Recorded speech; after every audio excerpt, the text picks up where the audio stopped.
Muy buenas a todos y bienvenidos a Mundo Azul.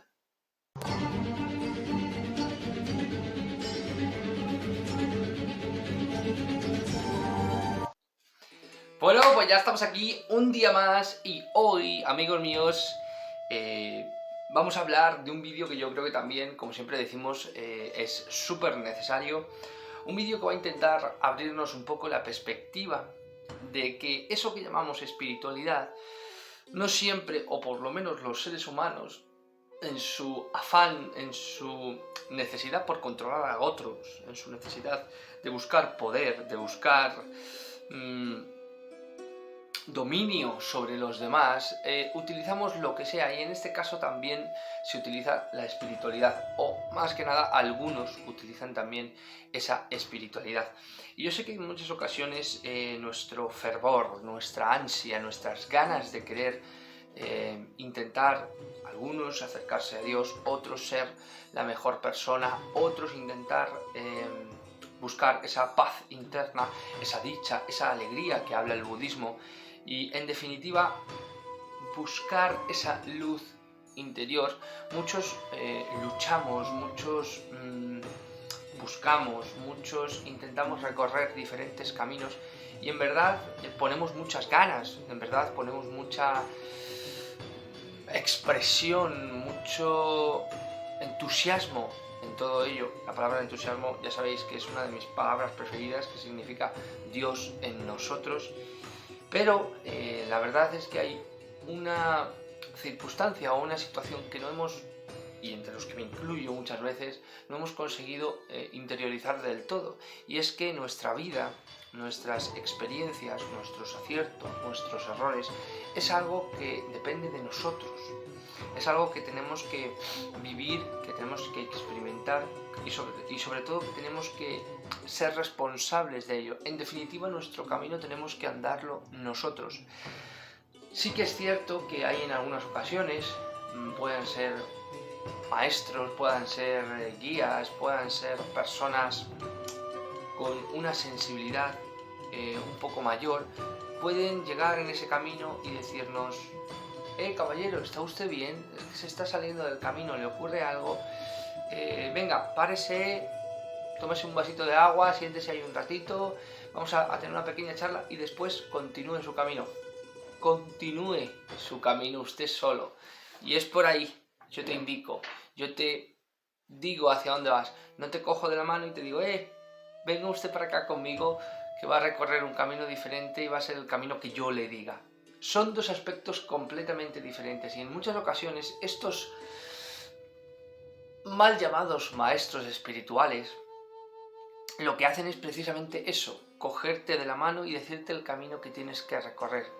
Están envueltos en mucha semántica, en mucha palabrería, son gente con una capacidad mental, y son gente que por regla general vienen de vidas muy difíciles y por ende tienen una experiencia o un bagaje muy fuerte a nivel de, si quieres llamarlo supervivencia, si quieres llamarlo intuición, o si quieres llamarlo destreza, sagacidad en muchos aspectos, que otras personas que vienen con el corazón en la mano, que vienen sin ningún tipo de acritud, sin ningún tipo de maldad, pueden llegar a ser bastante maleables, bastante fáciles de destruir, de corromper y sobre todo de aprovecharnos de ella.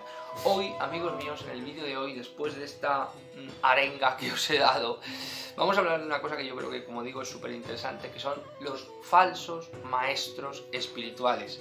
En este caso vamos a hablar de 4 falsos maestros espirituales, pero hay muchos más. Os voy a poner, dijéramos, los más importantes, sobre todo de los 90, podríamos decir. Uno de ellos, de los que voy a hablar a día de hoy, todavía continúa vivo, y hay muchos, así como digo, hay muchos de este estilo, de este tipo.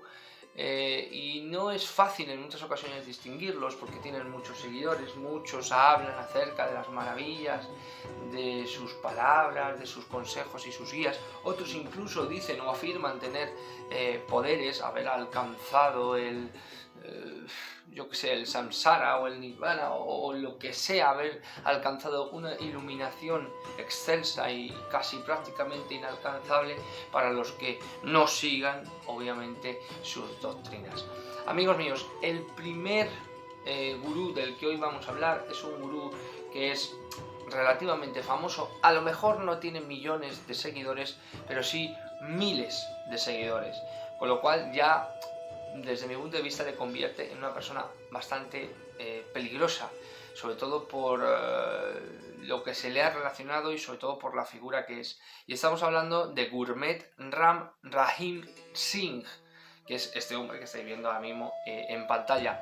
Nacido el 15 de agosto de 1967, este lo tiene todo, es un autoproclamado gurú indio, productor musical, cantante, compositor, actor y cineasta. Esto es, dentro de los gurús, esto es una excepción, porque los que se autodenominan gurús son gurús y ya está, o sea, siguen la senda o el camino de la palabrería en muchas ocasiones, o los falsos gurús, vamos a hablar de ellos porque hay muchos maestros que yo considero que sí son guías o que sí que te pueden resultar como guías en un momento determinado de tu vida. De hecho, yo he seguido a muchos, tanto a nivel filosófico como a nivel espiritual, pero este hombre es que lo tiene todo. Entonces, no solo se considera un gurú, sino que también se considera un gran productor musical, que de hecho sí que tiene a varios representantes, un cantante, un compositor y un actor cineasta que ha hecho, me parece que unas 4 o 5 películas. Fue jefe del grupo social Dera Sacha Sauda, la DSS, desde el 23 de septiembre de 1990. En India Express colocó a Singh en el lugar 96 en la lista de los 100 indios más importantes del 2015. Express Singh es una revista muy importante de India, que podríamos decir que es como, no sé, como el Rolling Stone, ¿no?, de las revistas de cantantes, pues en este caso es de los indios. Y el puesto 96, teniendo en cuenta que tú en India te vas en una esquina y encuentras un gurú prácticamente, pues os podéis imaginar estar en el puesto 96, que podría llegar a parecer un puesto bastante alejado, pues os podéis imaginar el peso que puede llegar este hombre a tener. Pero por suerte o por desgracia, porque lo que hizo es una desgracia, pero la suerte es que fue quitado de circulación, es que hace unos cuantos años, hace 2 o 3 años, fue acusado y tiene de hecho cargos de violación y asesinato, y de hecho fue encarcelado con una suma de 15 años, amigos míos.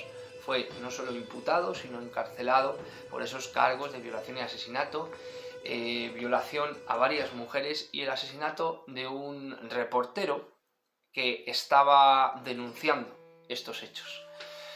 Con lo cual, os podéis imaginar, ya no solo a nivel gurú, lo que puede representar este hombre, sino a nivel empresario, musicalmente, sus representadores, desde luego, tuvieron que llevarse un palo brutal, pero podéis imaginaros todo aquel que ha seguido mínimamente las enseñanzas de este hombre, que no he llegado a ver algo así muy de pasada, pero es muy básico, muy sigue tu interior, intenta meditar, intenta cosas súper estándares que a día de hoy pues hasta un niño pequeño podría decirlo, no, pero como podéis comprobar, cargos de violación, cargos de asesinato, una persona que sea capaz de hacer ese tipo de cosas, creo que lo que menos es una persona a la que seguir.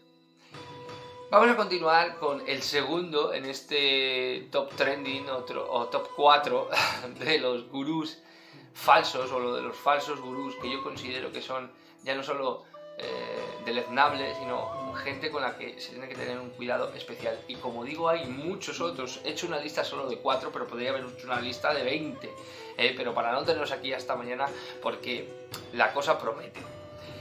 Hay uno también que este es el que vive a día de hoy. Es una persona bastante influyente y que se llama Ravi Shankara Ratnam, nacido en 1956. Es un gurú, maestro espiritual indio líder humanitario y embajador de la paz.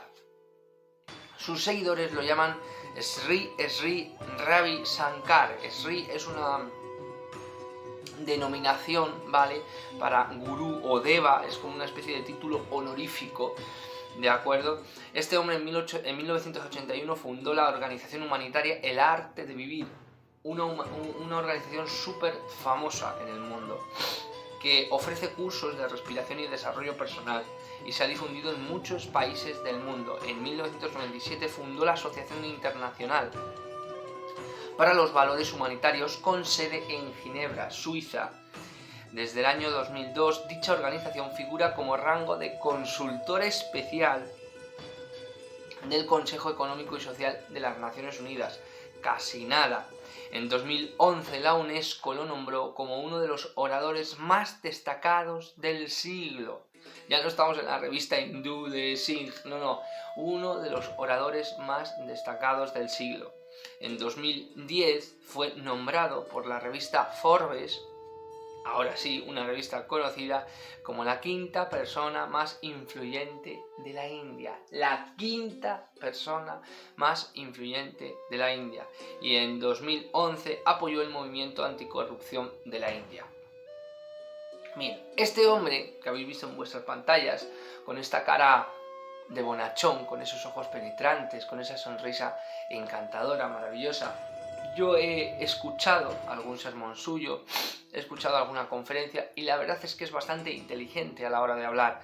Es muy seductor, es muy tibio en muchos aspectos, muy liviano, muy carente de fortaleza a la hora de... Pero sus palabras son bastante penetrantes, con lo cual ha adquirido o ha tomado una psicología bastante curiosa y sobre todo lo ha aderezado dentro del papel de gurú espiritual. Pero debo deciros que este hombre, y más concretamente este hombre, sus escuelas han sido tachadas en varias ocasiones y en varios países del mundo de sectas. Ha habido varios problemas ahí que podríais decir, bueno, pues este hombre no tiene la culpa. Hay a veces que es ciertos directores de ciertos movimientos y organizaciones del mundo que se expanden, luego no tiene la culpa el que las crea. Bueno, yo simplemente os comento. Varias sectas, o sea, ya lo denomino como secta, varias organizaciones suyas alrededor del mundo de esta del saber vivir han sido denominadas como secta en países de Latinoamérica, Europa, incluso acusadas de evasión fiscal por valor de millones de dólares. Tengo que deciros que este hombre, también denominado por la revista Forbes, es una de las fortunas más grandes que hay en India. Que podríamos decir, bueno, India es uno de los países más pobres del mundo, no es decir mucho. Bien, de acuerdo, pero su fortuna está valorado en miles de millones de dólares. Con lo cual, tú me dirás que una persona que promueve o promulga la sencillez, la bondad, la caridad, la no avaricia, el sentido común, no sé, caminar por el mundo como un ciudadano más, que tenga una fortuna de miles de millones de dólares, que muchas veces no es incompatible una cosa con la otra. Una persona que ha trabajado, una persona que ha organizado un aspecto social a nivel mundial, pues evidentemente ya solo por él, en general, pero ya solo por él le tiene que reportar dinero o beneficios sí o sí, de acuerdo. Pero hay muchas otras personas, Tian Han, que es no es un gurú, es por ejemplo un sacerdote que también tiene muchas organizaciones, ha escrito muchísimos libros y de hecho estuvo con Martin Luther King, ha sido nombrado varias veces para el Nobel de la Paz. La Paz todavía no lo ha conseguido, como muchos otros. También reporta miles de millones de dólares en su organización y él no recibe ni un duro, porque no la quiere. Y de hecho ese dinero que recibe, tanto a nivel personal como de sus propias organizaciones, fiscalmente demostrado y con una auditoría, todo se reparte, ya no solo entre sus centros, sino entre proyectos sociales que tiene alrededor de los Estados Unidos y diferentes partes del mundo. Diréis, bueno, este hombre puede ser que también lo tenga, sí, pero con la diferencia de que este hombre sí acumula, sí atesora unas ganancias, unos beneficios que en muchas ocasiones, si tú te yergues, ese es el problema, si tú te yergues como adalid de la espiritualidad y tú empiezas a acotar los límites de la realidad y de lo bueno y de lo malo, de lo que está bien y de lo que está mal, en base a tener, no tener, en base a la caridad, y tú luego todo eso que promulgas no lo cumples, te conviertes en una falsedad absoluta. Y si una persona que se sienta como un santo, que dice que el dinero no es tan importante, que lo que es importante es compartir, es intentar tener paz interior, que caminemos, como he dicho, como ciudadanos del mundo, que intentemos con nuestros semejantes, que dejemos el devenir de los acontecimientos del día a día, del recorrer esa competencia, ese compra-gasta, esa circunstancia que muchas veces nos dejamos llevar por ellas y de repente se transforma en el que ha sido acusado sus organizaciones de secta, ha evadido muchísimos impuestos en muchas partes del mundo y además es una de las grandes fortunas de la India, ¿de acuerdo? Y este hombre, peligrosamente, debo deciros que tiene millones de seguidores por todo el mundo. Por India es muchísimo, pero por el mundo es muchísimo también. Es uno de los grandes gurús y maestros espirituales del mundo a nivel influencia, ¿de acuerdo? A nivel de tenerle como referencia. Por lo cual es una persona que en muchas ocasiones también ha sido acusado de otras cosas, que eso no se ha podido llegar a demostrar, pero bueno, ahí están también como acusaciones que si se le suman a las cosas que sí se le han podido demostrar, y luego un poco al patrimonio personal que tiene, a su persona, sí que es verdad que no es como otros gurús que hacen ostentación de coches o que hacen ostentación de casas, que los hay, ahora lo vamos a ver, pues puedes decir, bueno, pero es que no es ostentoso, no lo aparenta, no parece ser gastarlo en, a lo mejor lo invierte, a lo mejor tal vez, yo no sé nada de su vida ni le conozco personalmente, pero lo que sí creo es que, bueno, cuando llegas ya a un estatus social y ya que te dedicas a eso personalmente, a intentar mejorar el mundo, ese mucho dinero que tienes, puedes llegar a reinvertirlo para continuar tu tarea social y para cambiar realmente el mundo. Aunque el mundo no cambia, o sea, el dinero no cambia el mundo, de acuerdo, pero sí que puedes realizar muchísimos proyectos y atesorar o acumular menos fortuna personal, por lo menos en esos aspectos. Y llegamos al segundo puesto, o la segunda categoría, que esta ya es más importante porque el personaje es muy conocido, sobre todo en Europa. Y yo con todos los que he llegado a hablar, a nivel oradores, a nivel doctrinas religiosas espirituales, a nivel pensamiento, incluso muchos de los que he hablado que conocen Urantia, que conocen Caballo de Troya, todos esos tienen un libro de este personaje en sus casas. Y no es ni más ni menos que este, que es, muchos de vosotros ya sabréis quién es, que es Osho. Osho es uno de los grandes gurús que ha cogido fuerza, sobre todo en pleno siglo XXI, y que sus libros están teniendo una acogida muy grande, y sus vídeos, a día de hoy en internet también. Osho está muerto, Osho falleció, pero parece ser que sus enseñanzas han cogido una especie de tendencia a la alta que puede llegar también a ser peligroso, y ahora os voy a explicar por qué. Osho nació en 1931 y murió en 1990. Fue líder de un movimiento espiritual de origen indio. A lo largo de su vida fue conocido por varios nombres sobre todo, dijéramos que sus momentos de auge fue en 1970, en 1980 y finalmente que fue el petardazo en 1990, que dijéramos que fue su cúspide, su culmix y a la vez su caída en la desgracia. ¿Por qué? Este hombre, amigos míos, dentro de lo famoso que es curioso ver cómo el ser humano sigue cierto tipo de creencias y de tendencias y sobre todo de personajes que cuando investigas mínimamente son no no voy a decir monstruos, porque no creo que Osho sea un monstruo, pero sí absolutos personajes corruptos, os lo puedo asegurar. Y es que Osho en la India le fue negado la vuelta a la India por muchísimos problemas con la autoridad y con sus ashram durante 20 años, y desde entonces se dedicó a vagabundear, entre comillas, porque evidentemente no era un vagabundo, con sus cursos de meditación, con sus ashram, con su disciplina o su doctrina de yoga, por así decirlo. Fue acusado, amigos míos, en varios países de orgías, de montar orgías y violaciones con sus allegados, con sus ashram, con sus comunas, porque era eso lo que montaba. De hecho, hay un vídeo muy interesante de internet que os recomiendo, de personas que han estado en sus ashram, que os recomiendo que veáis, que es bastante sobrecogedor en muchos aspectos, pero es bastante escatológico e iluminador, nunca mejor dicho, en muchos otros. También fue condenado, sentenciado y deportado de los Estados Unidos por terrorismo activo.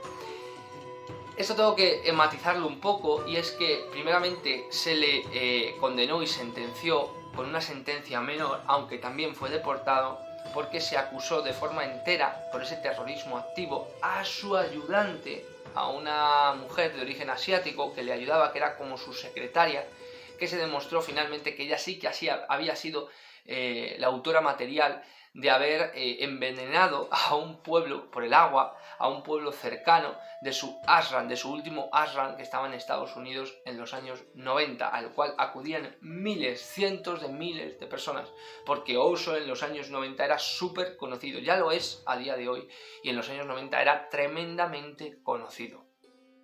Y ha amasado una fortuna de miles de millones de dólares, que encima no tenía ningún tipo de problema en ostentar, utilizando hasta 4 y 5 coches, carros, como decía él, diferentes, y estamos hablando de Aston Martins de la época, estamos hablando de Mercedes, estamos hablando de Chrysler, y se ponía joyas, relojes, se ponía, bueno, es súper estrambótico, se ponían cadenas de oro. Y además eso unido a que él encima se vestía de forma muy estrafalaria, con un sombrero, con una túnica en plan Dumbledore. Además tenía una barba muy larga, luego él estaba calvo, y sus ojos eran súper penetrantes a la hora de hablar.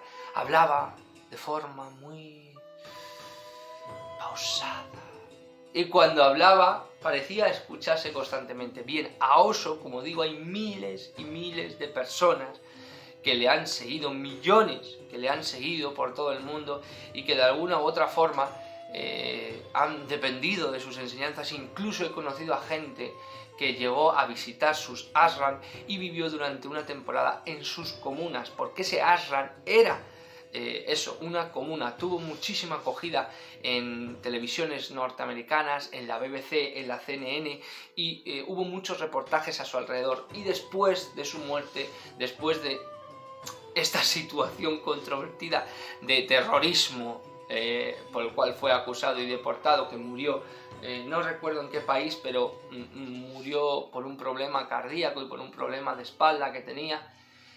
Finalmente murió como una especie de apestado, pero a día de hoy sigue teniendo muchísimos adeptos. Y yo, de hecho, tengo por lo menos del orden de 3 a 4 libros suyos que me he leído, entre ellos El secreto de la flor dorada, que es bastante interesante. La doctrina de Osho dinamita directamente, si no la religiosidad, sí las doctrinas, pero luego cae en un fundamentalismo absurdo. ¿Por qué? Porque implanta nuevas doctrinas, te dice cómo tienes que utilizar cierto tipo de aspectos, de respiración, de concentración, de modos de vivir a nivel de comida. Es una persona en muchos aspectos muy autoritaria, muy espíritu India, porque muchos maestros de la India son así, te dicen lo que hacer, lo que no hacer y cómo moverte. O sea que os puedo asegurar que Osho, muchas de sus enseñanzas son bastante interesantes, bastante profundas, he de decir incluso, pero lo que refleja en su exterioridad no es para nada aceptable, ya que eso lo puedes encontrar mismamente pues en cualquier persona de la calle. Que he hablado en tascas y en bares y en reuniones normales sociales con personas con una filosofía brutal, con auténticos oradores o con auténticos filósofos y luego tener una vida de mierda, ¿eh? Pero en este caso es algo que te puedes encontrar de forma coloquial, gente que es inteligente, gente que sabe darte sus experiencias de vida, que sabe mirar sus errores cara a cara y que luego sabe obtener a día de hoy una lectura, como decía Anthony Hopkins en un vídeo que subió hace poquito en internet. Le preguntaba el periodista si se arrepentía de algo y él decía no, dice no tiene sentido arrepentirse de nada, dice he vivido, he cometido mis errores, he hecho mis aciertos, soy ahora un viejo santo y pecador que ha cometido, bueno, diferentes aspectos de su vida, dice, pero gracias a eso soy lo que soy y no tiene sentido tampoco el arrepentirse e intentar volver a hacer las cosas de forma diferente, porque incluso si volviera para atrás a lo mejor haría exactamente lo mismo porque sería una persona completamente diferente. Con lo cual podéis imaginaros la trascendencia y la profundidad de un simple actor. Simple actor no, porque Anthony Hopkins es un actorazo, pero que me refiero de una simple persona. Podéis también adquirir cierto tipo de experiencias o vivencias espirituales que te enseñen en tu día a día, con lo cual te ratifica, te certifica que no necesitas un maestro que se siente en un trono, que es la mayoría de los maestros hacen eso, y te estén dando lecciones de la vida cuando no conocen todos los aspectos de la vida, igual que no conocemos nadie todos los aspectos de la vida, podemos hablar desde nuestra experiencia personal.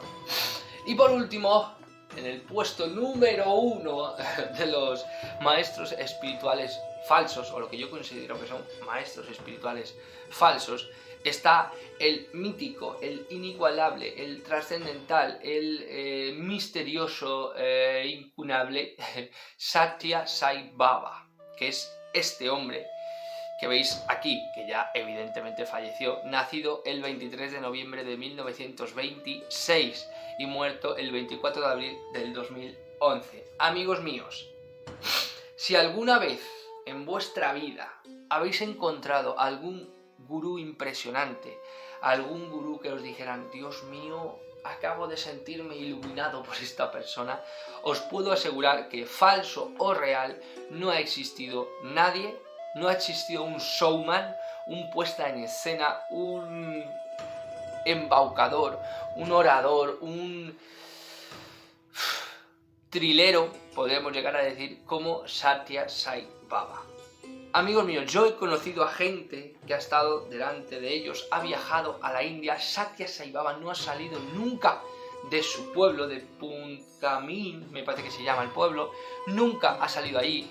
Cogió ese pueblo y hay que decir que lo transformó por completo, ha hecho grandes obras sociales, que eso también hay que decirlo, ha potabilizado más de 150 kilómetros de agua alrededor de aldeas de la India, ha hecho o ha transformado o ha levantado una superuniversidad, y digo superuniversidad porque es una superuniversidad de especialidades científicas y médicas. O sea, imaginaros la plena inmundicia de la India y de repente hay una línea divisoria y aparece el futuro, ¿de acuerdo? Porque es eso, es el futuro. Ni siquiera, vamos a poner, la clínica Houston tiene los avances que puede llegar a tener este supercentro de especialidades médicas y científicas. Es increíble, de hecho es uno de los grandes del mundo. Y todo esto, este hombre lo consiguió gracias a montar, desde mi punto de vista y desde mi perspectiva, ya que conozco, no la organización desde dentro, pero sí he seguido a Satya Sai Baba y conozco a personas que han estado delante y hablado con Satya Sai Baba y que te cuentan unas historias alucinantes, os puedo decir que es la mayor secta y el mayor personaje del mundo entero, sin lugar a dudas, sin lugar a dudas. La imagen o la figura de Satya Sai Baba por excelencia, todos aquellos que han tenido mayor o menor contacto siempre te van a hablar de milagros de Satya Sai Baba. Satya Sai Baba no es que era considerado como tal, sino él desde un principio se autodenominaba como tal, como una reencarnación de Shiva como una reencarnación de la Trinidad, como una reencarnación, como un avatar, ¿de acuerdo? De esta nueva era. O sea, casi nada. De hecho, no contento con decir que era eso, sino también se creía, y muchos creían, que tenía poderes increíbles, poderes que rebasaba el tiempo y el espacio, poderes que hacía materializar cosas con las manos. De hecho, una de sus puestas en escena era cuando todos a mediodía llegaban al Ashram y había lo mejor como un estadio de fútbol, 15.000, 10.000 personas esperando su llegada, le entregaban cartas y él aparecía con un sudario naranja, con unos pelos a lo afro, en plan, yo qué sé, estos afros de los 80, 90, en la que la gente iba con ellos, pues así, con una cúpula de pelo increíble. Y este hombre aparecía y todo el mundo quedaba alucinado. Llegaba con este sudario naranja, con los pies descalzos, y hacía como una especie de ritual hasta sentarse en su trono dorado. Y todo el mundo se quedaba flipado. Muchísimos, yo he conocido, como digo, personas que han estado en su presencia, dicen haber experimentado las cosas más increíbles con Satya Sai Baba. Desde apariciones extrasensoriales, apariciones en sueños, casualidades como que van caminando y de repente están en una biblioteca y se les cae un libro de Satya Sai Baba. Gente que, bueno, alucinante, os puedo asegurar, gente que ha sido curada por Satya Sai Baba, experiencias de esos poderes de sapiencia o de omnisciencia de Satya Sai Baba. Bueno, os puedo asegurar aparición de comida de la nada. Os puedo asegurar que los poderes de Satya Sai Baba eran incontables y decenas. Y de hecho, lo más característico de su figura es que había cientos, miles, y no sé si me atrevería a decir millones de experiencias y de historias con Satya Sai Baba. De hecho, la primera y mítica experiencia que decían muchos que recorrían acerca de la leyenda de Satya Sai Baba es que desde pequeñito una serpiente le mordió y no le pasó absolutamente nada. Que eso también es lo que pasa, y esa historia también está asociada a muchos grandes santones que viene y que trasciende, en este caso, de los dioses o de Shiva o de la diosa, que también de pequeñita había conseguido jugar con una serpiente. Y bueno, son historias que se transmutan y se trasladan de unos a otros, pero os puedo asegurar que el misticismo que rodea a Satya Sai Baba es increíble. Miles de personas se quedaban alucinadas cuando hacía así con la mano y aparecía un collar, que es un simple truco de magia. Amigos míos, no os dejéis engañar porque las imágenes son alucinantes. Lo vais a ver en internet. Si cogéis y ponéis Satya Sai Baba, os hacéis un compendio de toda su historia y de lo que podéis ver, las obras que ha hecho, lo innegable que no se le puede quitar a nivel social, que ha conseguido transformar un pueblo, ha transformado la India. Fijaros si era una persona representativa e importante en el mundo, que cuando falleció, incluso hasta el propio Dalai Lama dijo unas palabras para su funeral y para todos sus seguidores. Satya Sai Baba ha llegado a tener millones y millones de personas alrededor del mundo. Ha estado con grandes compositores, ha estado con actores como con Steven Seagal, ha estado con cineastas, y todos han participado en su ashram y todos han donado no me acuerdo cómo se llama ahora, el hombre que montó la gran franquicia de restaurantes de Hollywood, que es una de las franquicias a la alza más importantes del mundo. Te cuenta sus experiencias también con Satya Sai Baba. Es un empresario de la leche. Muchísimos adeptos por todo el mundo, grandes fortunas, personas de a pie, y yo particularmente conocí a un profesor de lengua, José Luis, que si desde aquí, José Luis se llamaba, que si desde aquí me estás viendo, te doy un abrazo. Hace muchos años que ya no le veo, que recuerdo que era un fiel devoto de Satya Sai Baba, tenía sus fotos. De hecho, creo recordar que incluso, no sé si la tengo por aquí, creo que no, porque la quité ya y la guardé, porque cuando ya me enteré de lo que era Satya Sai Baba realmente me parece un insulto, pero me regaló una fotito de Satya Sai Baba, y las fotos que son suyas son increíbles, con la mano así, con la cara así muy cadenciosa. Pero bueno, este hombre viajó hasta el Ashram, hasta la India, a un pueblo perdido de la mano de Dios, imposible casi de llegar, nada más que llegas a la India, al aeropuerto de la India, y tienes que vagar durante cientos de kilómetros a pie, en burro, en carro, en tren de estos de 1800 que van todos subidos encima, o sea, increíble. Y llegó finalmente a este pueblo, que era un pueblo súper humilde, que a lo mejor era una especie de que tendría 2000 o 3000 habitantes, súper humilde en cuestión de casas,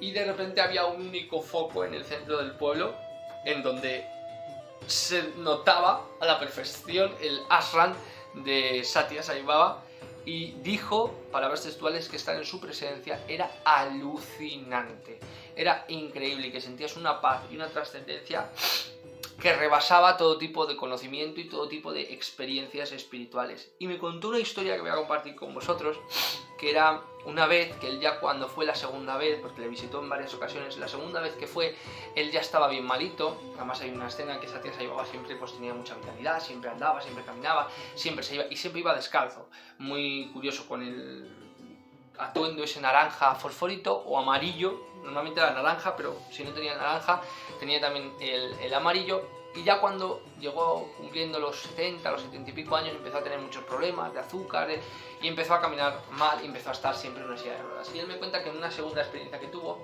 él ya estaba malito, y que caminaba, en este caso andaba con la silla, y hacía el mismo ritual de caminar que hacía siempre. Y una vez él pasó, él estaba, además me acuerdo como me lo explicaba, que él estaba así, hablando, Satya Sai Baba, por favor. Había cientos de miles de personas arrodilladas ante su presencia. O sea, imaginaros la comedura de coco que es todo eso. Y me acuerdo que José Manuel, perdona, se llamaba, no José Luis, me va a matar, José Manuel, me dijo, y yo estaba así, y le pedí por favor, cuando pasó, y ya estaba pues a una distancia de 3 o 4 metros, cuando pasó, le dije, por favor, Satya Sai Baba, todo lo que he pedido, todo lo que te he comentado, solo necesito una muestra de que me has escuchado, solo una, no necesito más.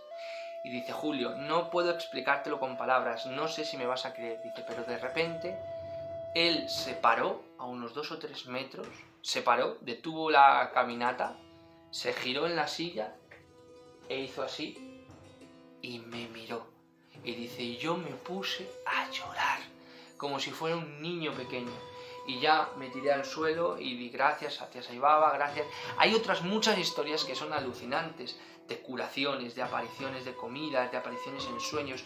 Yo tengo que confesar, igual que os cuento que creo que Satya Sai Baba es un gran estafador, os cuento que yo he tenido una experiencia en un sueño con Satya Sai Baba, que yo estaba en un sueño, estaba como en una habitación alfombrada, era como un cuarto más que una habitación, no muy grande, y que yo de repente, después de experimentar estos hechos, de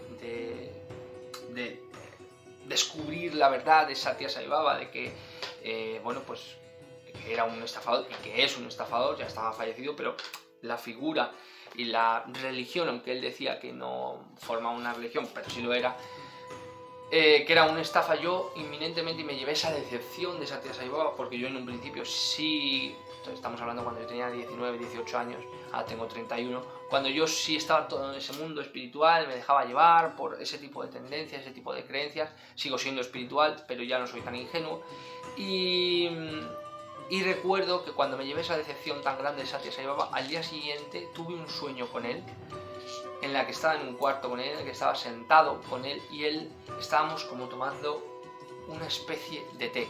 Y os puedo asegurar que jamás en mi vida, o una de las pocas veces en mi vida, me he sentido tan tranquilo y tan en paz. Y sé que era Satya Sai Baba. Y sé que era él, y sé que me quiso decir algo. No sé el qué exactamente, pero así me lo transmitió. Y igual que os cuento una cosa, os cuento otra. De hecho, Wayne Dyer, el famoso Wayne Dyer, orador norteamericano, con también miles de millones de seguidores, era un escritor, era un psiquiatra, muchos de vosotros lo conoceréis, era así calvito, por los libros de Tus Zonas Erróneas, que también lo hemos tratado aquí. Wayne Dyer era un firme seguidor de Satya Sai Baba, y además no solo creía en él y en su doctrina, sino también creía en que era un absoluto avatar y que tenía poderes, ¿de acuerdo? Con lo cual, imaginaros hasta dónde llega muchas veces la confusión en el mundo, y que nadie, ninguno, estamos a salvos de ella. Amigos míos, hasta aquí el vídeo de hoy, hasta aquí estos 4 grandes maestros estafadores, creo yo, espirituales. Y por favor, sobre todo, lo más importante, tener mucho cuidado a quien hacéis caso, y sobre todo no perdáis el empoderamiento de vuestra vida, de vuestra experiencia, que sin lugar a dudas es el mejor maestro. Muchísimas gracias a todos, gracias por estar ahí, y nos vemos en el próximo vídeo. Seguid, por favor, recordad seguir los vídeos short de YouTube, recordad comentarme, recordad compartir el contenido, seguidme en mis redes sociales, Facebook, Instagram, TikTok, y también, como no, en el grupo de Telegram de Mundo Azul. Comentarme lo que queráis, explicarme y describirme las situaciones que deseéis, porque ahí voy a estar yo para escucharos. Un abrazo enorme a todos y nos vemos en el próximo vídeo.